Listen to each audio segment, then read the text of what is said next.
সরকার গুরুত্বপূর্ণ একটা অ্যানাউন্সমেন্ট দিয়েছে। অন্তর্বর্তী সরকারের বিরুদ্ধে দুর্নীতির অভিযোগ তদন্ত হবে।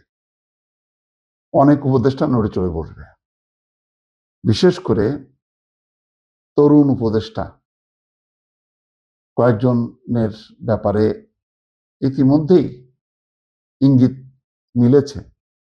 তাদের পিএস এপিএস তাদের দেশ থেকে নিষেধাজ্ঞা হয়েছে।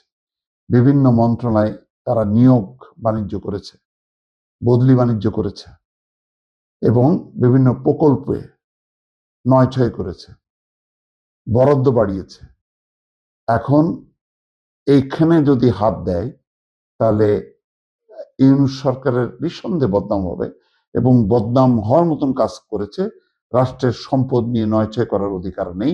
সুতরাং এটা একটা বড় সিদ্ধান্ত যে দুর্নীতি যেই করুক না কেন, সে হাসিনা সরকার হোক আর ইউনূস সরকার হোক, এমনকি ডক্টর মোহাম্মদ ইউনূসও কি কি সুবিধা নিয়েছেন তার কিছু নমুনা নিশ্চয়ই প্রকাশ পেয়েছে। যে তিনি ট্যাক্স মওকুফ করিয়েছেন, আরো নানা ধরনের ব্যবসা বাণিজ্যের সুযোগ সুবিধা একতরফাভাবে নিয়েছেন। যেমন ইউনিভার্সিটির কথা বলা হচ্ছে, অন্য ইউনিভার্সিটির আবেদন বাদ দিয়ে তার ইউনিভার্সিটি অনুমোদন নিয়েছে, এবং সেই ক্ষেত্রে যে শর্ত মানার কথা সেগুলো হয়নি। তো সুতরাং এটা একটা শক্ত অ্যানাউন্সমেন্ট। এটা ডাক্তার জাহিদুর রহমান, তথ্য এবং সম্প্রচার মন্ত্রণালয় বিষয়ক উপদেষ্টা, তিনি এই কথা বলছেন যে অন্তর্বর্তী সরকারের বিরুদ্ধে ওঠা দুর্নীতির অভিযোগ তদন্ত করা হবে। মঙ্গলবার অধিদপ্তরের সম্মেলন কক্ষে তিনি এই কথা বলছেন। এইটা তার কিছু কিন্তু আলামতও পাওয়া যাচ্ছে, যেমন ওই যে এপিএস কে, আসিফ মাহমুদ সজীব ভুঁইয়ার এপিএস কে পুনরায় দেশ থেকে নিষেধাজ্ঞা দেওয়া হয়েছে।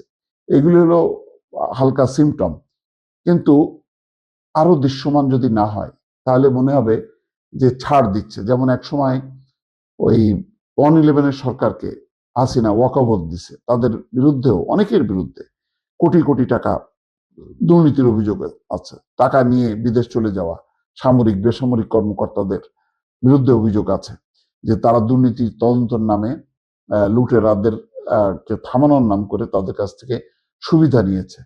তো এই সরকারের বিরুদ্ধেও আছে।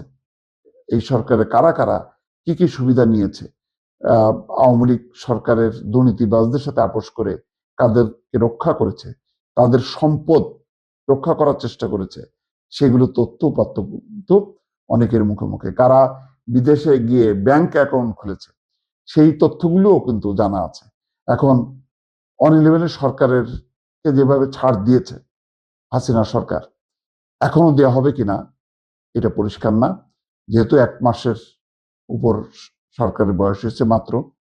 সুতরাং এই ঘোষণাটা গুরুত্বপূর্ণ। এই ঘোষণা অনুযায়ী আগামী 2-3 মাসের মধ্যে যদি কার্যক্রম শুরু হয় তাহলে বোঝা যায় যে সরকার ছাড়বে না।